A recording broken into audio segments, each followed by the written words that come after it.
Muito bem, nós estamos aqui para mais um programa nesse canal do YouTube, onde nós estamos gravando os 260 capítulos do Novo Testamento. Quando nós terminarmos todos os 260, você poderá ter uma coleção de vídeos, comentário da Bíblia. Nós vamos continuar então em Lucas capítulo 21.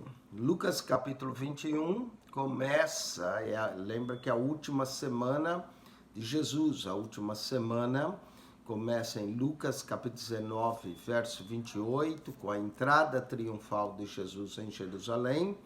E aí no capítulo 20 que nós vimos muitos debates de Jesus com os líderes religiosos, eles tentando pegar Jesus em alguma coisa. E aqui nós continuamos nessa última semana, em Lucas 21, onde nós vamos ter uma pobre viúva que vem dar uma oferta no templo e apenas deposita 2 moedas. Cristo vai comentar sobre isso. Lucas achou importante relatar isso.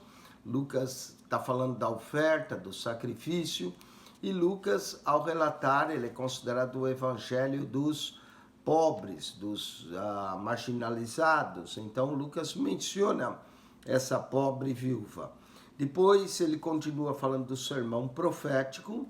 Nós vamos encontrar um sermão paralelo em Mateus 24 e 25, que é o sermão profético. Aqui está em Lucas 21.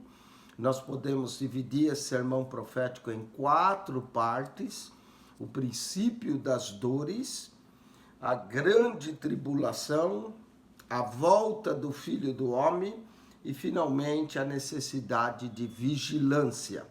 Então, o princípio das dores são sinais da volta de Cristo. Depois, nós vamos ter a grande tribulação, isso vai do verso 5 ao verso 19. Depois, do verso 20 ao 24 de Lucas 21, verso 20 a 24, nós vamos ter o que nós chamamos o período da grande tribulação. Depois, do verso 25 até o verso 33, nós vamos ter a volta do Filho do Homem. E, finalmente, do verso 34 a 36, a vigilância. Então, nós podemos dividir esse sermão profético em 4 partes: o princípio das dores, a grande tribulação, a volta do Filho do Homem e a necessidade de vigilância. E Lucas termina acerca do pacto da traição, que Judas Iscariotes vai programar para trair a Jesus. Então vamos continuar falando sobre Lucas 21.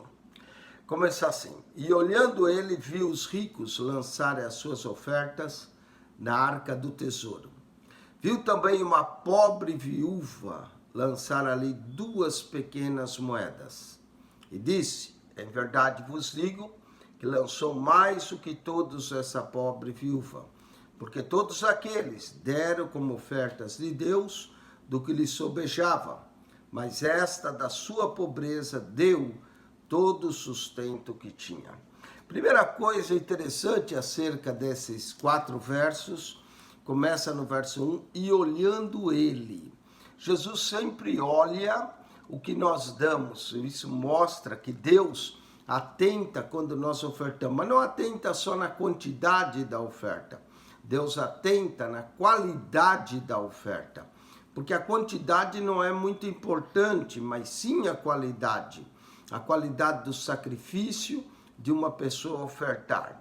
Jesus notou que essa mulher parece que deu menos que todos, mas conhecendo o estado dela, sabendo que ela era pobre, sabendo que ela era viúva, que o Senhor conhece, ele vai pegar essa mulher como exemplo da mulher que deu apenas 2 moedas como o maior sacrifício que essa mulher fez. Então Deus não olha a quantidade, Deus olha a qualidade, Deus olha o sacrifício do ofertante, o que ele deixou de adquirir para entregar aquela oferta, não é? A maioria das pessoas, quando dão uma oferta, dão do que sobra. Né? Eu vou dar uma oferta, isso aqui não vai me fazer falta, não vai me fazer falta para pagar minhas contas, eu tenho tanto que eu posso dar e eu dou sem me fazer falta. Isso é uma oferta que nós damos para Deus e não nos custa nada. Mas a oferta que essa mulher deu, no caso, viúva, talvez era o único dinheiro que ela tinha para o seu sustento naquele dia, e ela então decidiu entregar, decidiu jejuar aquele dia, não comer e dar como oferta a Deus. E olhando ele, quem que olhou? Jesus. Jesus notou duas coisas aqui. Primeiro, ele viu os ricos lançarem as suas ofertas na arca do tesouro. Em outra tradução diz na caixa de ofertas. Essa arca do tesouro, ou caixa de oferta, eram 13 caixas que havia no templo, não é? Isso descreve a tradição judaica na Mishnah Shekelim, mostra isso na Mishnah Shekelim, há cerca de 13 caixas e era em formato de uma trombeta, elas tinham a boca aberta como uma trombeta, e alguns dizem que faziam um círculo conforme lançava as moedas, então a moeda caía ali, ia fazendo barulho, e como a boca era de trombeta, então fazia o barulho, né, da trombeta. Jesus menciona isso em Mateus: quando deres oferta, não faça tocar trombetas diante de ti, né, anunciando a tua oferta. Então, quando os ricos lançavam, você pode imaginar, eram moedas, não havia cédula, então conforme caía na boca daquelas caixas, tocava a trombeta, praticamente, porque caía aquelas moedas, fazia um barulhão, blá, blá, blá, blá, aquelas moedas caindo naquelas caixas que eram em formato de boca de trombeta. De repente, vem essa pobre viúva e joga duas moedas, e a moeda foi caindo e fez pim, pim, pim, pim, as moedas caindo naquela caixa de ofertas. As pessoas talvez olharam e desprezaram a viúva, olharam, essa daí é uma pobre coitada, só deu isso, né? Essa daí não deu nada para Deus. Diz que Jesus viu os ricos lançarem, viu também uma pobre viúva ali lançar duas pequenas moedas. E disse, aí o Senhor vai dizer: em verdade vos digo que lançou mais do que todos essa pobre viúva. Quando Jesus falou isso, talvez as pessoas falaram: ele não sabe o que está falando. Como é que ela deu mais que todos? E ele vai dizer o porquê. Verso 4. Porque todos deram como ofertas de Deus do que lhes sobejava. Então, note que eles viam os ricos. Era possível perceber os ricos pelos trajes, pelas roupas. Então, eles se achavam que eles estavam dando muito. E Jesus mostra que aqui deu mais do que eles, não pela quantidade, mas pela qualidade. Ele diz que todos deram do que lhes sobejava, deram do que não ia fazer falta, mas esta da sua pobreza deu todo o sustento que tinha. Interessante, né? Lucas encontra a necessidade de colocar no seu evangelho essa pobre viúva, talvez para ficar em memória dela tudo aquilo que ela fez, e nos ensinar uma grande lição, uma lição de como ofertar a Deus, o que nós deixamos de obter para dar aquilo para Deus. Dar de forma sacrificial. É isso que Deus aprecia no ofertante. Vamos continuar então agora, do verso 5 em diante, começa o sermão profético de Jesus. Jesus proclama esse sermão na sua última semana, antes dele sair daqui, ele menciona esse sermão. E tudo começa com relação ao templo. Então Jesus está no templo, quando ele vai ouvir esse comentário, depois, claro, ele vai proclamar o sermão, diz que ele proclamou do Monte das Oliveiras, não é? Diz assim: e dizendo alguns a respeito do templo, que estava ornado de formosas pedras e dádivas, disse: quanto a essas coisas que vedes, dias virão em que se não deixará pedra sobre pedra que não seja derribada. O templo tinha pedras enormes, pedras cortadas, para a construção daquele templo. Alguns dizem que algumas pedras pesavam 400 toneladas. Imagine só numa época em que não havia guindaste, não havia as tecnologias que nós temos hoje, pedras enormes de 400 toneladas, levaram carros de bois e árvores rolando para que a pedra pudesse, eles cortavam as árvores, punham debaixo das pedras, jogavam a pedra em cima, iam puxando carros de bois, homens trabalhando para levar aquelas pedras, se orgulhavam da grandeza daquelas pedras que eram formosas, não é? E Jesus vem e diz em verdade, né, que não ficará pedra sobre pedra que não seja derribada. Verso 6, Jesus prediz a destruição do templo. E perguntaram dizendo, mestre, quando serão, pois, essas coisas? E que sinal haverá quando isso estiver para acontecer? Lucas não menciona, mas Mateus menciona que quando eles foram perguntar isso, foram perguntar lá no Monte das Oliveiras. Aqui nos dá a impressão que Jesus está no templo, falou isso, seus discípulos se aproximam, perguntam, mestre, quando serão essas coisas e que sinal haverá quando isso estiver para acontecer? Jesus então vai responder acerca dos sinais. Disse então ele, vede que não vos enganem, porque virão muitos em meu nome, dizendo, sou eu, e o tempo está próximo, não vades, portanto, após eles. Aqui, Jesus menciona que eles só viriam e diziam, sou eu, né? Sou eu o Messias. Em Mateus diz, muitos falsos cristos aparecerão. Jesus disse, não, ninguém vos engane, dizendo que o tempo está próximo, não vades após eles. E quando ouvires de guerras e sedições, não vos assusteis, porque é necessário que isso aconteça primeiro, mas o fim não será logo. Interessante, Jesus diz que antes de acontecer a destruição haveria guerras, haveria sedições, mas ainda não era o fim, mas ainda não seria o fim, né? Estava próximo, mas não seria. Então lhes disse, levantar-se-á nação contra nação e reino contra reino. São sinais das coisas quando haverá acontecer. E haverá em vários lugares grandes terremotos e fomes e pestilências. Haverá também coisas espantosas e grandes sinais no céu.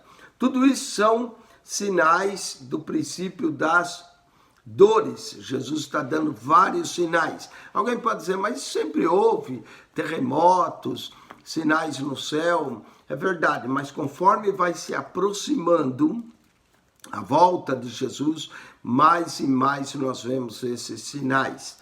Não é? Hoje, por exemplo, terremotos acontecem quase todos os dias. Diz um estudo que mostra o número de terremotos, que houve um certo número da época de Cristo até o ano 500, do ano 500 ao ano 1000, faz todo esse estudo e diz que só no último século nós já tivemos mais terremotos do que todos os séculos juntos. É difícil prever isso porque realmente não havia tantos dados como nós temos hoje. Mas a verdade é que é como a mulher que está para dar à luz. Conforme vai chegando a hora, as dores vai aumentando. Jesus até usa essa mesma metáfora da mulher grávida, que está para dar à luz, com as dores, que vai aumentando. Então, terremotos, fomes e pestilência, mas isso vai crescendo até o ponto culminante da volta do Filho do Homem. Mas antes que todas essas coisas lançarão mão de vós e vos perseguirão. Jesus previu que os seus discípulos seriam perseguidos, entregando as sinagogas e as prisões e conduzindo-vos à presença de reis e governadores por amor do meu nome. E isso de fato aconteceu na igreja primitiva. Quantas vezes os discípulos foram presos, quantas vezes Paulo esteve perante governadores e até perante o rei Agripa. E isso tudo que Jesus está falando aqui né? E Lucas menciona no seu capítulo 21, verso 12, quando Lucas vai escrever Atos, ele vai mostrar o cumprimento fiel disso aqui na vida de Pedro, na vida de Paulo, que são os principais apóstolos que Lucas menciona no seu livro de Atos, né? E vos acontecerá isso para testemunho, para testemunho. Proponde, pois, em vosso coração não premeditar como haveis de responder. É interessante, eles não deveriam pensar o que eles iam responder, porque eu vos darei boca e sabedoria a que não poderão resistir, nem contradizer todo quanto se vos opuserem. Interessante o que ele está dizendo aqui, é que eles não deveriam pensar, mas que na hora, mesmo em Mateus diz, na hora o Espírito do vosso Pai falará na vossa boca. Aqui Jesus diz, eu vos darei boca e sabedoria. Sabedoria para responder. No capítulo 20 de Lucas, nós vimos a sabedoria de Jesus para responder várias perguntas. Quando eles perguntam que autoridade ele faz isso, ele lança outra pergunta, me diz se o batismo de João era do céu ou da terra. Quando perguntam dos impostos, ele pede uma moeda e diz quem é essa inscrição, esfinge, é de César. Quando perguntam da ressurreição, ele dá a resposta que Deus é Deus de Abraão, Isaac e Jacó, Deus é dos vivos, mostra sabedoria em suas respostas e ele promete a mesma coisa aos discípulos e a todos nós, que quando nós nos vermos em aperto, quando as pessoas nos perguntarem coisas, ele vai nos dar boca e sabedoria que não poderão resistir, nem contradizer a todos quantos se vos opuserem. E até pelos pais, irmãos e parentes e amigos sereis entregues, e matarão alguns de vós. Está vendo? Matarão alguns de vós. Jesus já previa que isso ia acontecer. Jesus previa que membros da família, que às vezes iam trair, pais, irmãos, iam entregar seus discípulos às autoridades, ou talvez judaicas, na época a primeira perseguição da igreja foi religiosa. Só a partir de Nero, a perseguição também passa a ser política. E de todos sereis odiados por causa do meu nome. Olha, não tem como servir a Jesus e não ser odiado pelo mundo, né? Jesus mesmo previu, todos os apóstolos disseram isso, os evangelistas todos falam isso, que nós seríamos odiados de todos por causa de Cristo, mas não perecerá um único cabelo da vossa cabeça.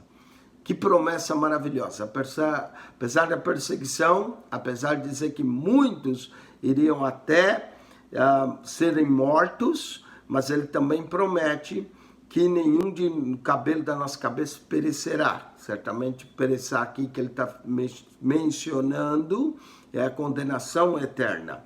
E na vossa paciência possuir a vossa alma. Que verso maravilhoso, na vossa paciência, né? Em meio às tribulações, nós temos que ter paciência. Paciência significa esperar, nesse caso, esperar em Deus. Quando nós esperamos em Deus, mostramos paciência para com Deus, para com a graça de Deus na nossa vida, então ele diz, possuir a vossa alma. Mas quando virdes, agora o sermão continua falando da grande tribulação, mas quando virdes Jerusalém cercada de exércitos, sabei então que é chegada a sua desolação. Jesus falou de guerras, ele falou de rumores de guerras, mas aí ele vai dar o sinal verdadeiro é esse, quando Jerusalém estiver cercada de exércitos, sabei que é chegada a sua desolação. Várias vezes Jerusalém ficou cercada de exércitos, né? Nós estamos na época do profeta Isaías, quando os assírios vieram e cercaram Jerusalém, mandaram uma carta e falavam em língua hebraica para todo o povo ouvir, que eles já tinham destruído muitas cidades, e que quem era Deus para os livrar. E aí o profeta Isaías e o rei Ezequias mostraram a carta a Deus, né? Orando a Deus, dizendo, ó Senhor, é contra ti que eles estão dando essa afronta. E Deus tomou as dores, né? Mandou um soldado, um anjo guerreiro, soldado, que veio, um anjo, e matou 185 mil soldados assírios. Quando saíram da cidade, era uma mortança tremenda. Também Jerusalém foi sitiada, não só pelas tropas assírias, também houve outra ocasião que foi sitiada pelas tropas babilônicas, quando Nabucodonosor veio e destruiu os muros, destruiu o templo, e era o primeiro templo, o templo de Salomão, e levou, não é? Também na época dos Macabeus, Jerusalém também foi sitiada pelas tropas sírias, não é? Antíoco Epifânio entrou no templo, profanou o templo, e assim por diante. Houve muitos momentos que Jerusalém foi sitiada. Depois foi sitiada pelos romanos, no ano 63 a.C., e Jerusalém foi sitiada diversas vezes, e aqui no ano 70 vai ser sitiada e vai ocorrer a destruição do templo, aonde vai cumprir o que Jesus disse, não ficaria pedra sobre pedra. Devido ao anúncio do evangelista Lucas e Mateus e Marcos, que é chamado Pequeno Apocalipse, nesses versos, falando dessa destruição de Jerusalém, muitos cristãos deixaram a cidade, eles foram atentos e deixaram, mas os judeus não puseram atenção e sofreram as consequências do juízo de Deus. Mas aqueles judeus cristãos atentaram para o que Cristo falou e acabaram saindo da cidade, evitando, assim, serem mortos com os demais judeus. Então, os que estiverem na Judeia, que fujam para os montes, e os que estiverem no meio da cidade, que saiam, e que estiverem no campo, que não entrem nela. Jesus está prevendo, Jesus está dizendo, porque dias de vingança são esses, para que se cumpra todas as coisas que estão escritas. Não é? Dias de vingança serão esses. Então é interessante como Deus vai usar as tropas romanas para executar o seu juízo sobre o povo, executar principalmente o seu juízo sobre aqueles que não se convertem. Mas ai das grávidas, das que criarem naqueles dias, porque haverá grande aflição na terra e a ira sobre esse povo. Ai das grávidas. Jesus previu que a mulher grávida, na hora de correr, na hora de fugir, ficaria difícil. E conta-nos a história, através de Flávio Joséfos, na história dos Hebreus, que quando as tropas romanas cercaram e alguns soldados vinham com suas espadas e davam nas barrigas das mulheres grávidas para que o feto caísse e morresse, assim não nascia mais a população.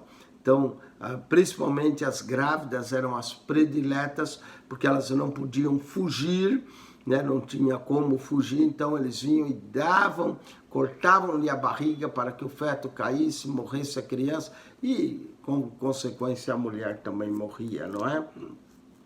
E cairão ao fio da espada, verso 24, e por todas as nações serão levados cativos, e Jerusalém será pisada pelos gentios até o tempo dos gentios se completem.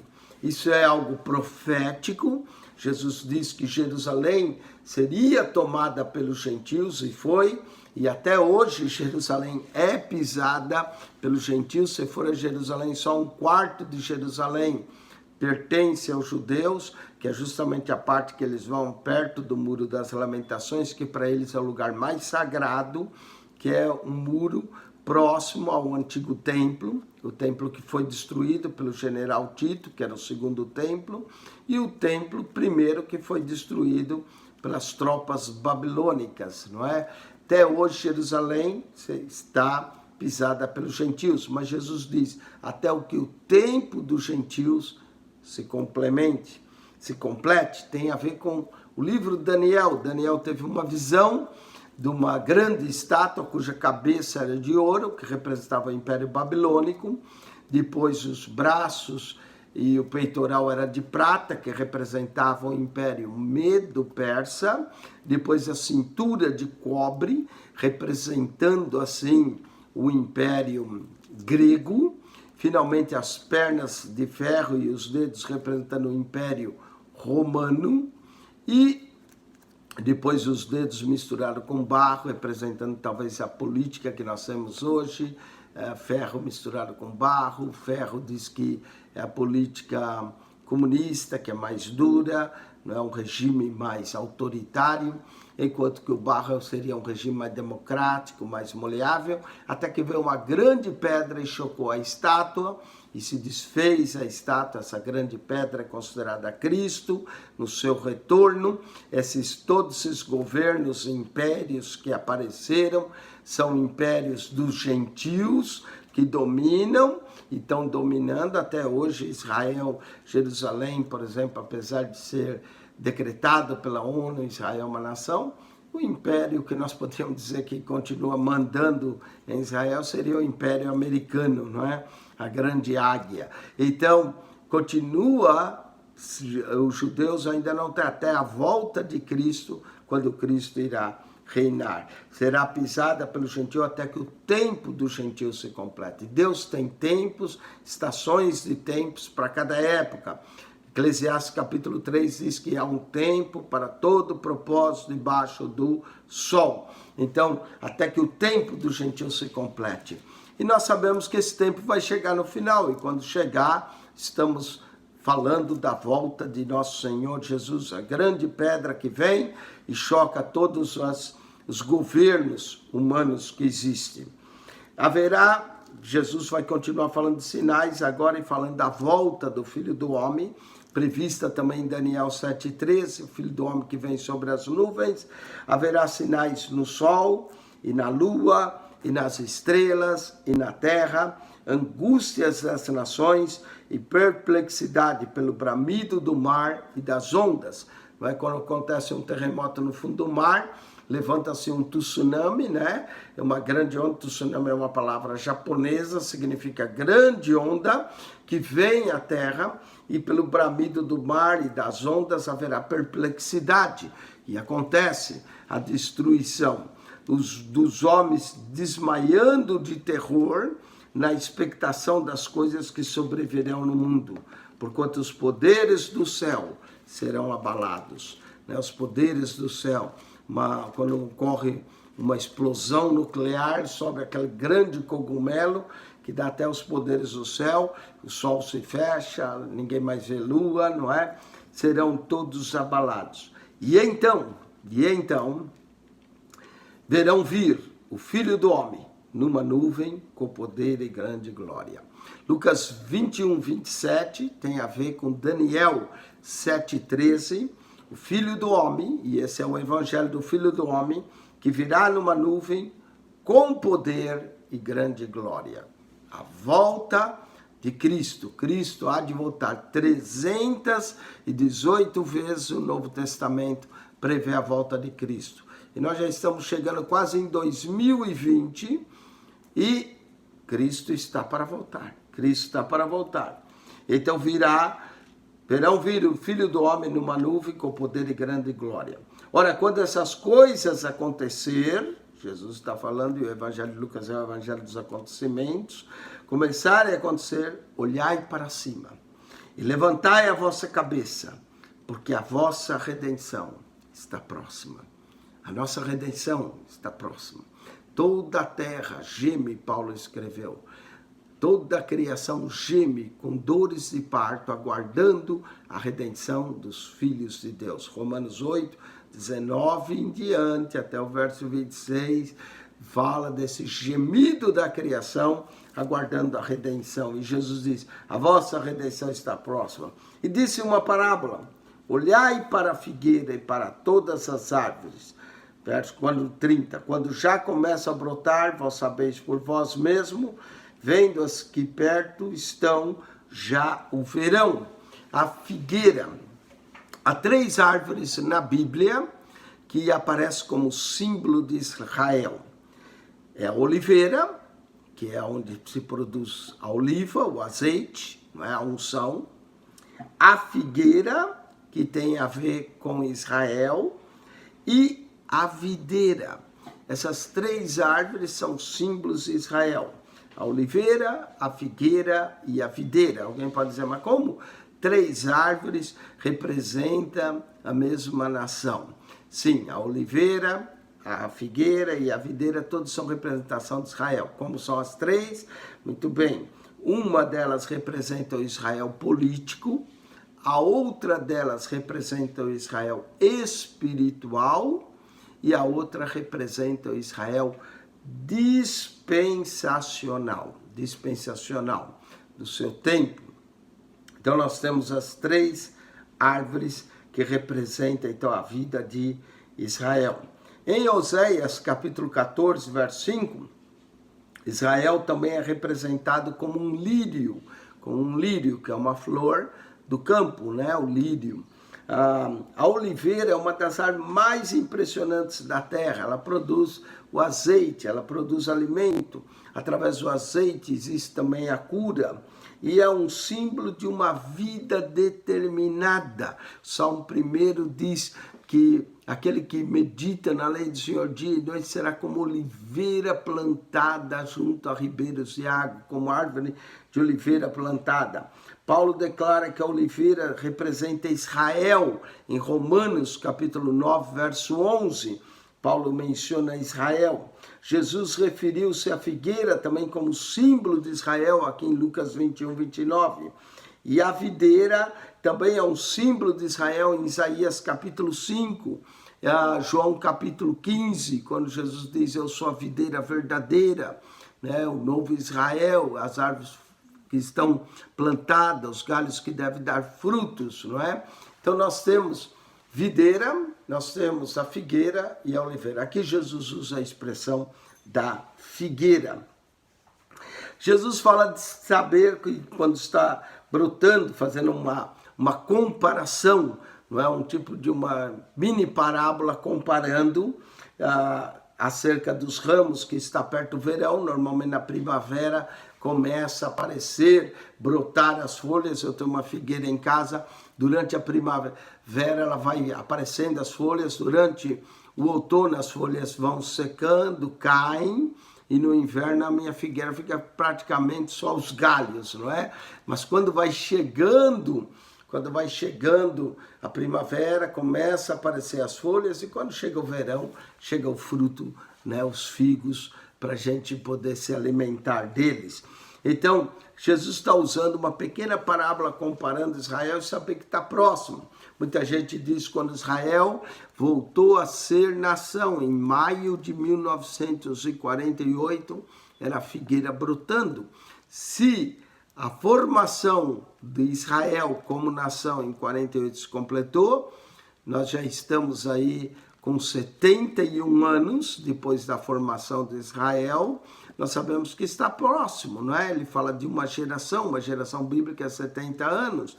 Deus está dando tempo de as pessoas se arrependerem, mas a qualquer momento a trombeta vai soar e aqueles que são chamados para a glória irão serem arrebatados e vai começar o período da grande tribulação a qualquer momento, não é? A qualquer momento pode acontecer. Assim também vós, quando virdes acontecer essas coisas, sabei que o reino de Deus está perto. O reino de Deus não está longe, o reino de Deus está perto, e cada tempo que passa, cada mês que passa, cada dia que passa, cada hora que passa, mais perto nós estamos. Em verdade eu vos digo que não passará essa geração até que tudo aconteça. Baseado nesse verso 21, 32, não passará essa geração sem que tudo aconteça, muita gente se atreveu a marcar a volta de Jesus. Eu vi gente marcando a volta de Jesus em 48, contando uma geração 40 anos, marcando em 88. Vi gente marcando a volta de Jesus para 2018, se contar 70 anos. Outros vieram e disseram, não, Israel não voltou. Israel, apesar de voltar a ser nação em maio de 48, mas Jerusalém só foi tomada e os judeus voltaram a Jerusalém na guerra de 67, não é? Então, na guerra de 6 dias, quando ele foi atacado por 3 nações, a Síria pelo norte, o Egito pelo sul, Jordânia pelo leste, e nessa guerra de 6 dias, Israel acabou tomando a cidade de Jerusalém de volta. Então alguns marcam 67 como a data. 40 anos depois de 67, 2017, se puser 70 anos, aí nós já estamos falando em 2047. Então muita gente marca datas, mas não nos compete saber o dia, a hora que o Senhor vai voltar. Nós temos que estar preparado, é isso que é importante. Você que não passar essa geração até que tudo isso aconteça. Passará o céu e a terra, mas as minhas palavras não hão de passar. Nós não sabemos o dia, a hora. Quando perguntaram a Jesus, ele disse que ninguém sabe o dia e a hora. E é um erro dos homens tentar marcar dia e hora. Jesus vai voltar a hora que ele quiser. Deus reserva isso para ele. Não é um mistério, faz parte do mistério. Deus faz parte das coisas que Deus não revelou aos homens. Só manda nós estarmos prontos. E é verdade, nós temos que estar prontos. Não é todo dia tem que estar pronto. Nós podemos, a nossa vida pode acabar hoje. O dia de amanhã não pertence. As próximas horas não nos pertencem.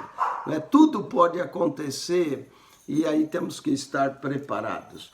Passará, mas o mais importante que Jesus diz, passará o céu e a terra, mas as minhas palavras não hão de passar. E não passa mesmo.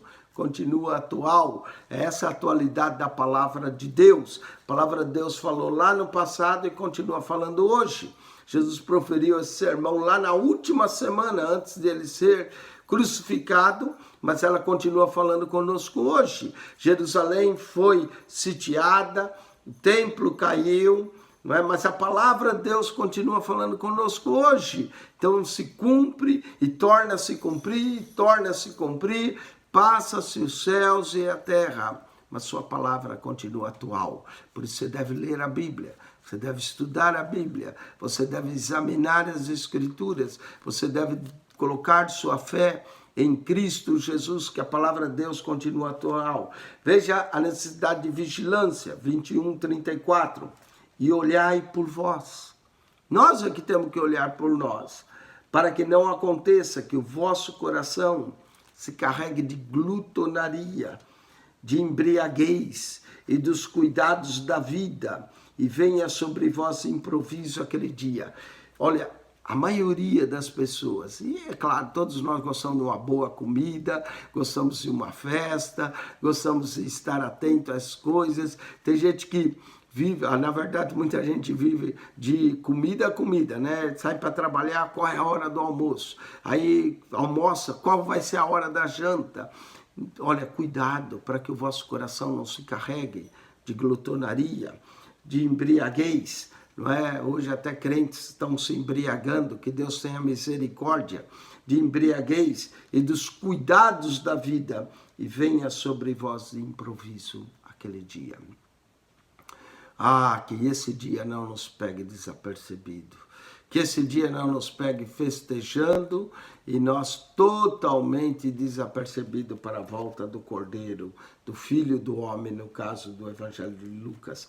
Porque virá como um laço sobre todos os que habitam na face de toda a terra. Um laço, né? Quando joga-se o laço, vem de repente.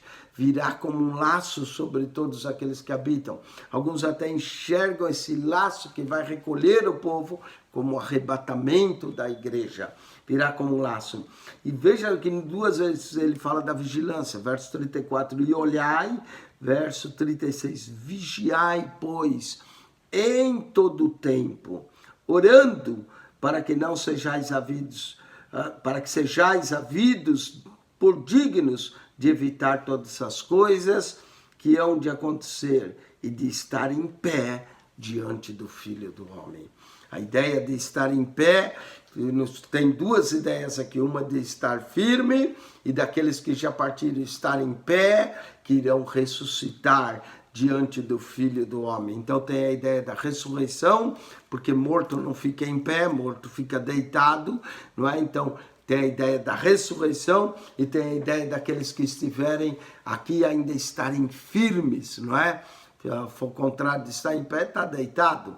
Então, estar firmes. São várias figuras e linguagem que Cristo usa nesse sermão, e é um sermão interessante, nos manda vigiar para que aquele dia não seja pego de improviso para nós.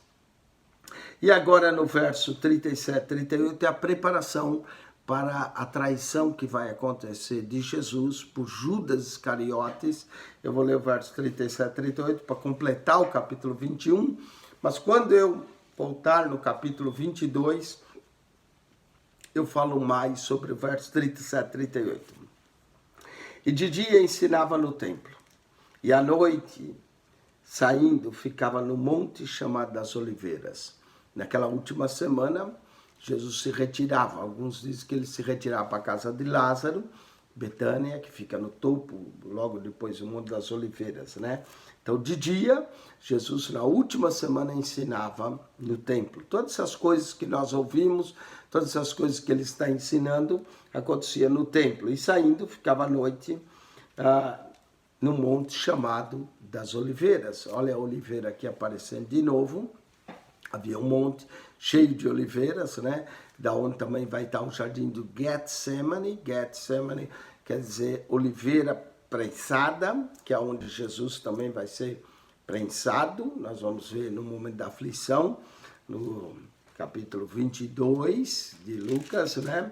O momento que Jesus vai ser pressionado, também no Jesus do Getsemane, vai falar disso no capítulo 22, e todo o povo ia ter com ele o templo de manhã cedo para o ouvir. Naquela última semana, foram semanas maravilhosas de ensino, onde o povo estava escutando Jesus. E isso aqui é a preparação para o pacto da traição, que Judas vai trair Jesus. Lucas capítulo 22, nós vamos falar mais sobre a traição. Com isso, nós encerramos o capítulo 21 de Lucas, um capítulo onde tem um sermão profético, fala do tempo dos gentios, fala que esse tempo irá se acabar, virá o Filho do Homem, fala da necessidade de nós estarmos vigiando com relação à volta do Filho do Homem, e estarmos preparados para que aquele dia não nos pegue de improviso. Que Deus te abençoe, eu espero que essa explicação da Bíblia tenha despertado você para a volta de Cristo, tenha despertado você para estar atento que o reino de Deus está próximo e nós estarmos preparados para aquele grande e maravilhoso dia que virá repentinamente, quando ninguém espera, quando ninguém estiver esperando, virá como um laço, como ele diz, irá recolher aqueles que vão, não é, para a glória eterna. O Filho do Homem virá sobre as nuvens, fala de um encontro maravilhoso daqueles que irão com ele, estarão em pé, daqueles que já ressuscitaram estarão em pé, e os que estiverem vivos estarem firmes diante do Filho do Homem. Que Deus te abençoe, que esteve convosco, mais uma vez, pastor Eugênio Piacentini, esperando que esses ensinos desperte você a ler mais as Escrituras, a estar mais preparado, a atentar para as coisas que hão de acontecer e aprender mais de Jesus, amar a Jesus, crer em Jesus, seguir a Jesus, obedecer a Jesus, estar com Cristo no teu coração. Eu também espero estar com Cristo no meu coração. Que a graça de nosso Senhor e Salvador Jesus seja contigo.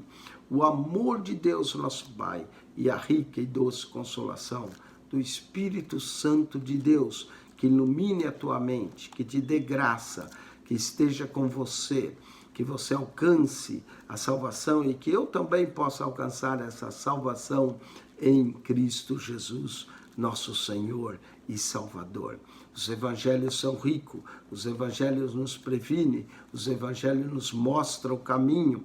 Então fique firme com Deus. Assista os demais programas que nós temos feito, assista Lucas 20, 19, alguns estão assistindo na sequência, e nós já temos quase 80 vídeos aí gravados para você meditar nesses vídeos, que eles sejam de bênção para a sua vida. Amém? Que Deus abençoe, pastor Eugênio, para mais um programa canal do YouTube. Voltamos com Lucas capítulo 22. Deus te abençoe.